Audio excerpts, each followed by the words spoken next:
William Perkins, and the entire Queens Community Illegal Truck Parking Task Force, and the entire Southeast Queens community for their advocacy on this issue. We need to address this problem and ensure our communities are not unduly burdened by truck traffic.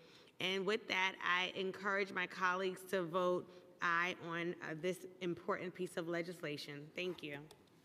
Thank you. We'll now go to Councilmember Caban, followed by Councilmember Stevens.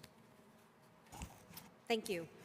Our city has always been a leader in the fight for dignity and freedom for queer people. After all, the modern queer liberation movement was born with a riot on Christopher Street. And sadly, too many from the Stonewall generation are no longer with us. And to honor them, the movement for queer liberation must support our elders before they become our ancestors. Queer elders deserve to live and grow old with dignity, with comfort, with joy, with family, and with love, but with something else as well, stewardship of our culture. And we deserve to be in rich community with our elders. So the UIA Plus Caucus co-chair, Councilmember Crystal Hudson, and I released the Marsha and Sylvia Plan in honor of Marsha P. Johnson and Sylvia Rivera. In it, we called for a commission within the Department for the Age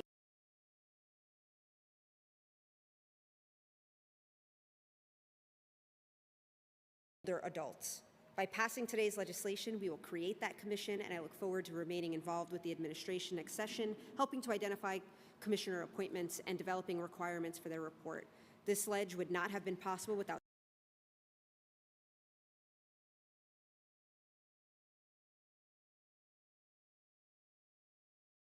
DOROT, Live On New York, NILAG, Stonewall Community Development Corporation, VNS Health, and of course, my amazing legislative director, Madhuri Shukla, and I just urge all of my colleagues to vote aye. Thank you. Thank you. We'll now hear from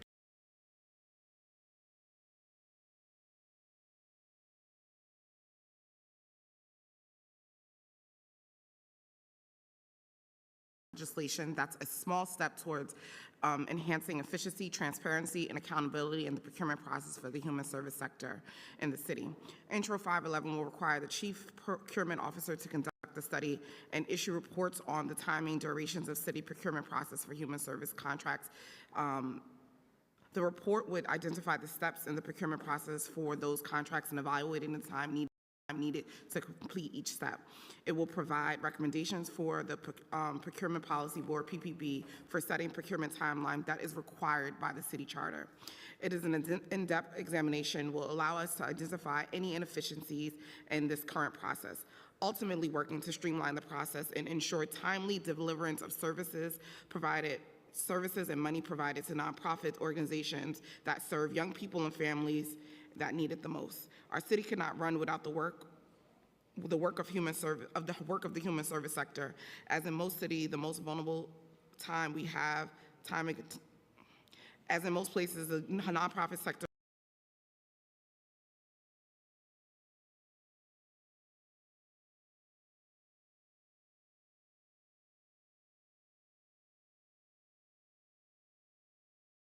Alex, Paul off for your tireless work to get this bill to a place that we could live with.